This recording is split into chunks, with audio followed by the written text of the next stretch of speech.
you said it before the playoff. You thought, you guys were going to go on a deep run. Just what was it that gave you the belief that this was possible? Well, I think it just starts in the offseason. When you look at just how this team was built, the character, the leadership, the pieces that were added to fit into the culture. Not that new culture was added. It was, here's our culture at Ohio State. Here's what we stand for.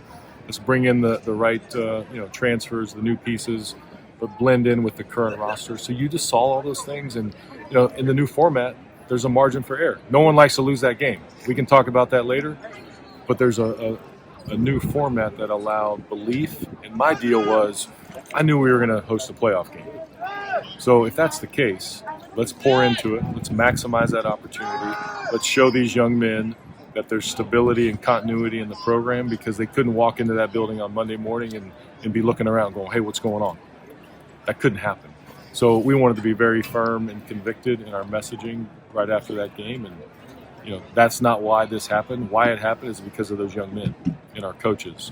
But they needed to have that clarity, and hopefully that's what was provided. You guys made an event out of that first playoff game, some of the stuff that you guys were able to do, obviously because it was a night game, but putting that together, did that maybe show you some of the things that maybe need some upgrades, some things that you need to work on while you're here, but also what can happen with the format was different. So we were not allowed to do some of the things that we normally do during the season. But that showed that can be the template moving forward. I mean, Jack was just sitting on the stage right now and just said, by the way, that Tennessee atmosphere was the best I've ever played in. That was awesome. And so those are the kind of things, those are the kind of elements that we're reviewing right now to say, okay, how does this place be the best home field advantage in college football? Knowing that we need to upgrade some infrastructure, knowing there's technology and things like that. But the game presentation aspects of it, those are the things that I think we can do a lot different and just improve upon. Ross, you said up on the stage that you guys want to keep Ryan here long term. Are you guys working on something as of right now? Let's enjoy the moment, right? The business pieces are all moving, targets and all moving fluid processes. So we want to enjoy the moment, but the message is he's our guy. We believe in him. Stability and continuity in college football is so important. And when you have that clarity and you have that alignment from the board, president, AD, coach, you want to lock that in. And so those are the things that we're discussing. When we talked to Gene in the spring, he said that he was going all in on football, and then you guys won a national championship. Do you feel like that kind of gives you the blueprint on how this has to be done moving forward, whether you guys might like some of the aspects of it or not? We'll review, all the elements that went into it, right? You always want to, see how it happened, why it happened, review the elements that it takes to make sure that you can, sustain this, right? It's a different era.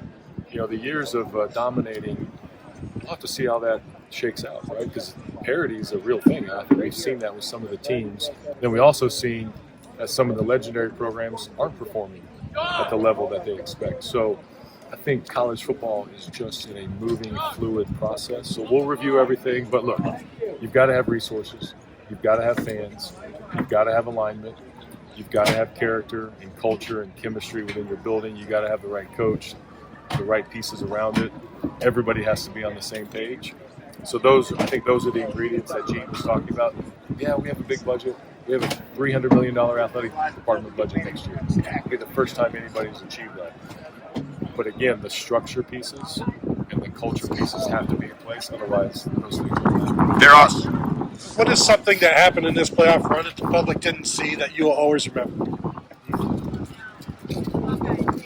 I think it's honestly the way that our medical staff and our strength staff, the recovery, the right days off, the right days of practice, the right days where you had to go hard, but then taper.